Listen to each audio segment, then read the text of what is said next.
आप में से ज्यादातर लोगों ने बारिश के मौसम में आसमान में बिजली चमकते तो देखी ही होगी, लेकिन क्या आप जानते हैं कि हर साल ये आसमानी बिजली दुनिया में 2000 से भी ज्यादा लोगों की जान ले लेती है, जिसे कहा जाता है बिजली का गिरना। और आप लोगों ने उसके बारे में जरूर सुना होगा, लेकिन क्या आप लोग जानते हैं कि आसमान में बादलों के बीच ये बिजली बनती कैसे है और क्यों ये कई बार जमीन पर, पेड़ों पर या लोगों के ऊपर भी गिर जाती है? और आखिर क्या होगा अगर हमारे ऊपर भी बिजली गिर जाए और हम इस बिजली के गिरने से कैसे बच सकते हैं? इन सभी बातों के आंसर जानने के लिए इस वीडियो को बिल्कुल एंड तक देखना, तभी आप लाइटनिंग यानी बिजली और इसके इफेक्ट्स को अच्छे से समझ पाएंगे। तो वीडियो शुरू करते हैं।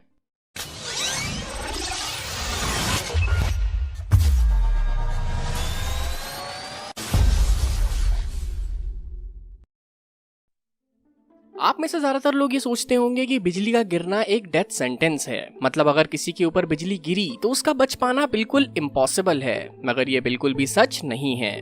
लाइटनिंग स्ट्राइक्स यानी बिजली गिरने के केसेस में लगभग 80% लोग बच जाते हैं, लेकिन इनमें से कोई भी पूरी तरह से इससे नहीं बच पाता, और इसके बारे में हम थोड़ी देर से बात करेंगे। पहले सवाल ये आता है कि आसमान में ये बिजली आखिर बनती कैसे है।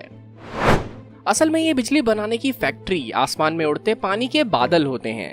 बादलों में पॉजिटिव और नेगेटिव चार्ज पार्टिकल्स होते हैं, लेकिन पार्टिकल्स के मूवमेंट की वजह से नेगेटिव पार्टिकल्स एक साइड और पॉजिटिव पार्टिकल्स दूसरे साइड इकट्ठे हो जाते हैं, और इनके सेपरेशन से फॉर्म होती है एक powerful electric field. Opposite charge particles एक दूसरे को अट्रैक्ट करते हैं, और जैसे ही इनके बीच में किसी भी टाइप का कनेक्शन बनता है, लाइटनिंग यानी बिजली पैदा होती है, और इस बिजली के साथ नेगेटिवली चार्ज रीजन और पॉजिटिवली चार्ज रीजन वापस नॉर्मलाइज हो जाता है। लेकिन इस प्रोसेस में बिजली बादल के अंदर ही चमकती है, और इसे कहा जाता है क्लाउड फ्लैश या इंट्रा क्लाउड लाइटनिंग। लेकिन जब इन बादलों के चार्ज पार्टिकल्स का कनेक्शन जमीन या जमीन पर किसी और चीज के अपोजिट चार्ज पार्टिकल्स के साथ होता है, तो लाइटनिंग बादल से बाहर आ जाती है, और हम इसे ही कहते हैं बिजली का गिरना। ये एक बहुत ही डेंजरस और फास्ट नेचुरल फेनोमेना है, जो एक सेकंड के एक छोटे से पार्ट में कंप्लीट हो जाता है। इसमें इलेक्ट्रिक करंट 2,70,000 मील प्रति घंटे की स्पीड से ट्रैवल करता है, और जिस पाथ से ये करंट हवा में ट्रैवल करता है वो बस 2 से 3 सेंटीमीटर चौड़ा होता है,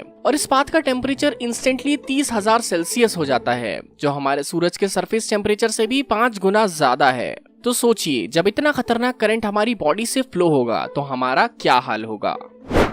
हमारी बॉडी इलेक्ट्रिसिटी की एक गुड कंडक्टर होती है, और जनरली बिजली हमारी बॉडी से पास होकर जमीन में चली जाती है, लेकिन इसका मतलब ये नहीं है कि ये हमारी बॉडी को बिल्कुल डैमेज नहीं करती। आसमान से गिरने वाली बिजली में 100 बिलियन जूल्स एनर्जी होती है, जो एक 100 वॉट के बल्ब को 3 महीने तक जला सकती है। जब इतनी एनर्जी एक साथ हमारी बॉडी में एंटर करेगी तो हमारे ब्रेन से निकलने वाले इलेक्ट्रिक सिग्नल्स रुक जाएंगे, जो हमारे हार्ट, लंग्स और नर्वस सिस्टम को चलाते हैं, और इससे हमें cardiac arrest, seizures, brain injury, spinal cord damage या एमनीशिया यानी याददाश्त गायब होना भी हो सकता है, और एक्सट्रीम केसेस में डेथ यानी मौत।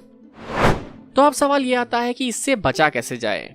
बारिश में बिजली गिरने के सबसे ज्यादा चांसेस आइसोलेटेड ट्रीज और पोल्स पे होते हैं, इसलिए बारिश के वक्त कभी भी पेड़ के नीचे नहीं खड़े होना चाहिए, और सबसे अच्छा होगा कि आप पक्की छत के नीचे हों, या आप किसी हार्ड टॉप मेटल व्हीकल जैसे कार में भी छिप सकते हैं। तो ये था लाइटनिंग यानी बिजली का साइंटिफिक एक्सप्लेनेशन। क्या आपने कभी बिजली गिरते हुए देखी है? कमेंट करके हमें जरूर बताएं। उम्मीद है ये वीडियो आप लोगों को पसंद आया होगा, और इससे कुछ ना कुछ सीखने के लिए जरूर मिला होगा। अगर आपको ये वीडियो पसंद आया तो लाइक करना ना भूलें। ऐसे ही और इंटरेस्टिंग फैक्ट वीडियोस के लिए सब्सक्राइब करें फैक्ट्सट्रा।